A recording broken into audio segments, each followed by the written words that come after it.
बांझ। रोज़ की तरह आज की सुबह भी सास की गाली और ताने से ही शुरू हुई। राधा रोज़ रोज़ के झगड़े से तंग आ चुकी थी, लेकिन वह और कर भी क्या सकती थी। उसे तो सुनना ही था। वह चुपचाप सास ससुर और पड़ोसियों के ताने सुनती और रोती। राधा की शादी राजेश के साथ 6 साल पहले हुई थी। इन 6 सालों में जिन लोगों की शादी हुई थी वे 1-2 बच्चे के माँ बाप बन गए थे, लेकिन राधा अभी तक माँ नहीं बन पाई थी। इसके चलते उसे बांझ जैसी उपाधि मिल गई थी। राह चलती औरतें भी राधा को तरह तरह के ताने देती और बांझ कहकर चिढ़ाती। राधा को यह सब बहुत खराब लगता, लेकिन वह किस किस का मुंह बंद करती। आखिर वे लोग भी तो ठीक ही कहते हैं। राधा सोचती, मैं क्या करूं?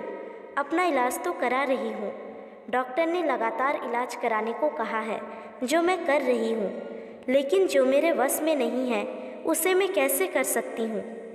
एक दिन पड़ोस का एक बच्चा खेलते खेलते राधा के घर आ गया। बच्चे को देख राधा ने उसे अपनी गोद में बिठा लिया और उसे प्यार से चूमने लगी। जब सास ने राधा को दूसरे के बच्चे को चूमते हुए देखा तो वह भड़क उठी। वह उसकी गोद से बच्चे को छीनते हुए बोली, कलमुही, बच्चा पैदा करने की तो ताकत है नहीं, दूसरों के बच्चों से अपना मन बहलाती है।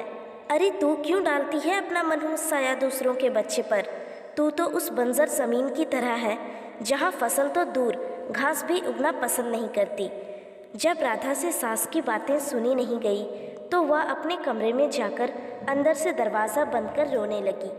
रात को राजेश के आने पर राधा ने रोते हुए सारी बात उसे बता दी और बोली, मैं बड़ी अभागिन हूँ, मैं किसी की इच्छा पूरी नहीं कर सकती। ऊपर से मुझ पर बांझ होने का धब्बा भी लग चुका है। राधा की बातें सुनकर राजेश ने कहा, तुम माँ की बातों का बुरा मत मानो, उन्हें ऐसा नहीं कहना चाहिए।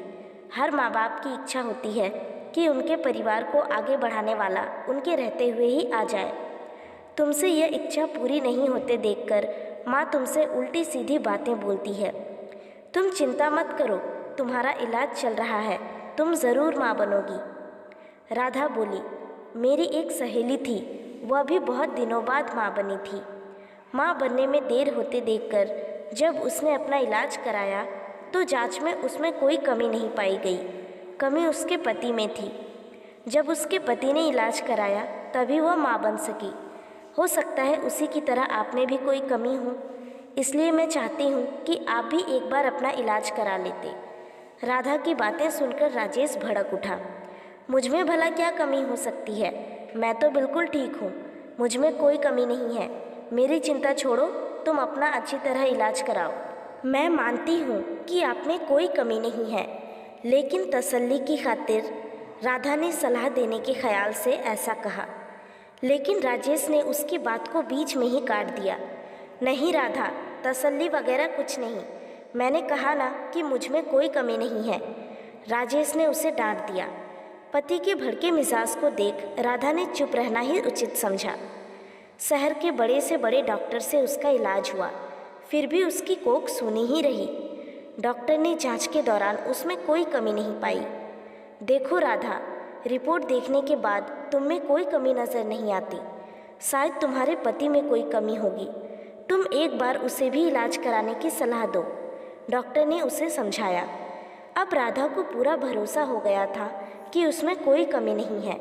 माँ बनने के लिए कमी उसके पति में ही है, लेकिन उसे कौन समझाए? उसे राजेश के गुस्से से भी डर लगता था। एक दिन किसी ने राधा की सास को बताया कि पास ही गांव के मंदिर में एक बाबा रहते हैं, जिसकी दुआ से हर किसी का दुख दूर हो जाता है। सास ने यह बात अपने बेटे राजेश को बता दी और राधा को बाबा के पास भेजने को कहा। रात को राजेश ने राधा से कहा, कल तुम मंदिर चली जाना। ठीक है, मैं चली जाऊंगी, लेकिन मैं डॉक्टर के पास गई थी, डॉक्टर ने मुझ में कोई कमी नहीं बताई, इसलिए मैं चाहती हूँ कि आप भी एक बार अपना। डरते डरते राधा कह रही थी, लेकिन राजेश ने उसकी बात को अनसुना कर दिया। राधा, मैं कहीं नहीं जाऊँगा, तुम कल मंदिर में बाबा के पास चली जाना। ऐसा कहकर राजेश सो गया। राधा ने भी अपने माथे पर लगा बांझपन का धब्बा मिटाने के लिए बाबा के पास जाकर उनसे दुआ लेने की सोच ली। दूसरे दिन सवेरे नहा धोकर वह बाबा के पास चली गई। मंदिर में लगी भीड़ को देखकर उसे भरोसा हो गया कि वह भी बाबा की दुआ पाकर माँ बन सकती है। राधा बाबा के पैरों पर गिर पड़ी और कहने लगी, बाबा मेरा दुख दूर करें, मैं 6 साल से बच्चे का मुंह देखने के लिए तड़प रही हूँ। उठो बेटी, निराश मत हो, तुम्हें औलाद का सुख ज़रूर मिलेगा, लेकिन इसके लिए तुम्हें माहवारी होने के बाद यहाँ 4 दिनों तक रहकर लगातार पूजा करनी होगी। ठीक है बाबा, मैं ज़रूर आऊँगी। राधा खुशी से घर गई। घर आकर उसने सारी बातें अपने पति को बताईं। मैं कहता था ना कि जो काम दवा नहीं कर सकती कभी कभी दुआ से हो जाती है। बाबा की दुआ पाकर अब तुम ज़रूर माँ बनोगी, ऐसा मुझे भरोसा है। तुम ठीक समय पर बाबा के पास चली जाना, राजेश ने खुश होते हुए कहा। राधा अब बेसब्री से माहवारी होने का इंतज़ार करने लगी। कुछ दिन बाद उसे माहवारी हो गई। माहवारी पूरी होने के बाद राधा फिर बाबा के पास गई। उसे देखते ही बाबा ने कहा, बेटी जैसा कि मैंने तुम्हें पहले भी कहा था कि यहीं रहकर 4 दिनों तक लगातार पूजा करनी पड़ेगी, तभी तुम माँ बन सकोगी। जी बाबा, मैं रहने के लिए तैयार हूँ, राधा ने कहा। ठीक है, अभी तुम अंदर चली जाओ, रात से तुम्हारे लिए पूजा करनी शुरू करूँगा। अपनी चाल को कामयाब होते देख बाबा मन ही मन खुश होते हुए बोला।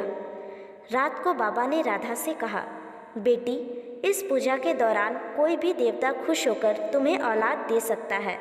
इसके लिए तुम्हें सब कुछ चुपचाप सहन करना पड़ेगा, नहीं तो तुम कभी माँ नहीं बन पाओगी। जी बाबा, मैं सब कुछ करने को तैयार हूँ, बस मुझे औलाद हो जानी चाहिए। राधा के इतना कहने के बाद बाबा उसे एक कोठरी में ले गए जहाँ हवन कुंड बना हुआ था। उसमें आग जल रही थी।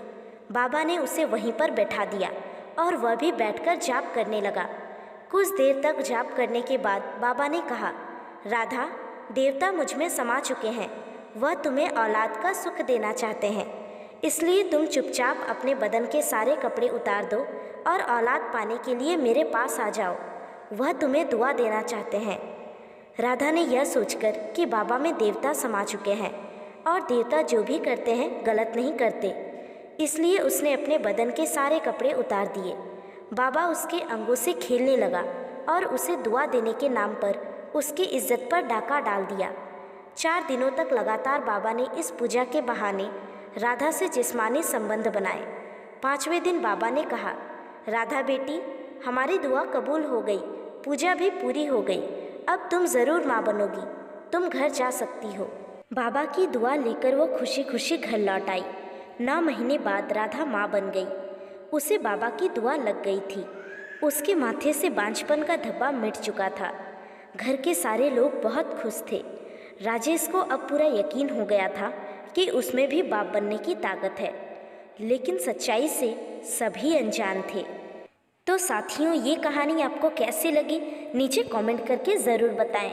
और अगर आपको ये कहानी पसंद आई हो तो वीडियो को लाइक करके चैनल को सब्सक्राइब कर लीजिए। धन्यवाद।